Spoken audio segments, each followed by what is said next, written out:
हर हर महादेव। जय श्री राम। जय हिंदू राष्ट्र। बृजभूषण सैनी, राष्ट्रीय अध्यक्ष देवसेना एवं मानव एकता परिषद। साथियों, भारत में बसे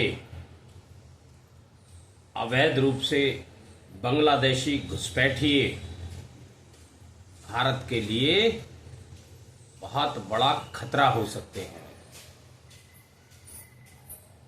जो व्यक्ति, जो कट्टरपंथी, जो समाज, जो नरभक्षी समाज अपने देश के भले नहीं हो सके, देश के हित में नहीं हो सके, उन्होंने अपने ही देश की सरकार को सत्ता से बाहर फेंक दिया। उन लोगों की भावनाएं इस भारत के प्रति क्या होगी, इन भारतीयों के प्रति क्या होगी, यह सोचने का विषय है।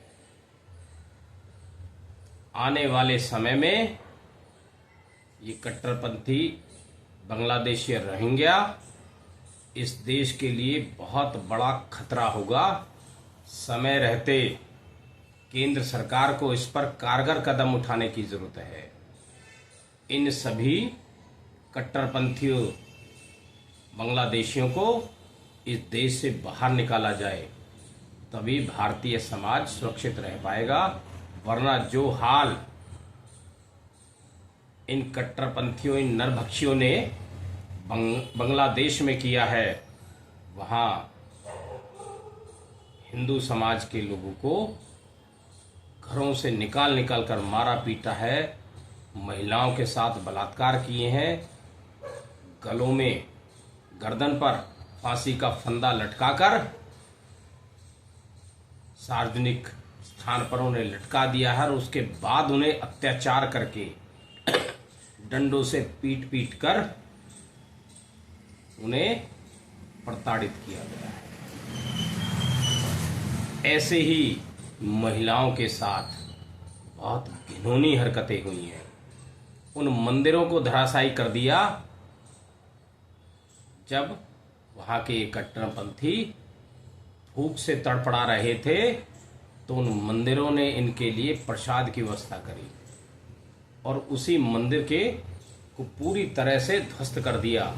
वहां पंडित पुजारी को मार मार कर जिंदा जला दिया।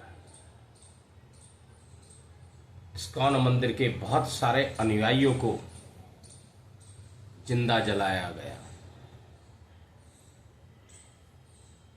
इसके अलावा ये हिंदुओं पर ही नहीं, वहां दूसरे मुस्लिम समुदाय जो इनसे विचारधाराओं में अंतर रखते हैं, उनको भी इन्होंने निशाना बनाया है। ऐसे नरभक्षी लोग किसी के सगे नहीं हो सकते। ये सभ्य समाज के लिए बहुत बड़ा खतरा है।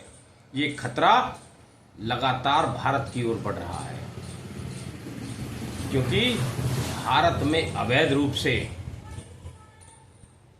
जितनी आबादी बांग्लादेश की है, उससे आधी आबादी भारत में अवैध रूप से बसी हुई है।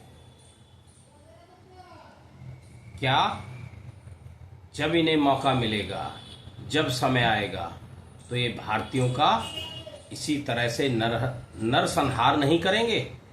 ये सोचने की बात है। केंद्र सरकार को इस पर गहन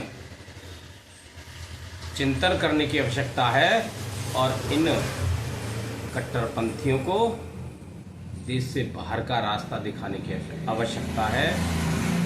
यदि देर हुई तो ये भारतीय सभ्य समाज के लिए बहुत बड़ा खतरा होगा। इस खतरे को टालने के लिए मैं आप सभी बंधुओं से अनुरोध करूंगा कि अधिक से अधिक संख्या में 18 अगस्त को प्रातः 10 बजे दिल्ली जंतर मंतर पहुंचे, ताकि भारतीयों की आवाज बनकर इस सोई हुई सरकार को जगा सके, अपने समाज के लोगों को सुरक्षित कर सके। क्योंकि ना तो बांग्लादेश में हिंदू सुरक्षित है, ना ही भारत में सुरक्षित है। इसलिए इन भारतीयों को बचाने का कार्य हम सभी को मिलकर करना पड़ेगा। इस सोई हुई सरकार को जगाना पड़ेगा। तो मेरा आप सभी से विनम्र निवेदन है, अधिक से अधिक संख्या में 18 अगस्त को प्रातः 10 बजे जंतर मंतर पहुंचे। आप सभी का बहुत बहुत धन्यवाद। जय हिंद, जय भारत, जय हिंदू राष्ट्र।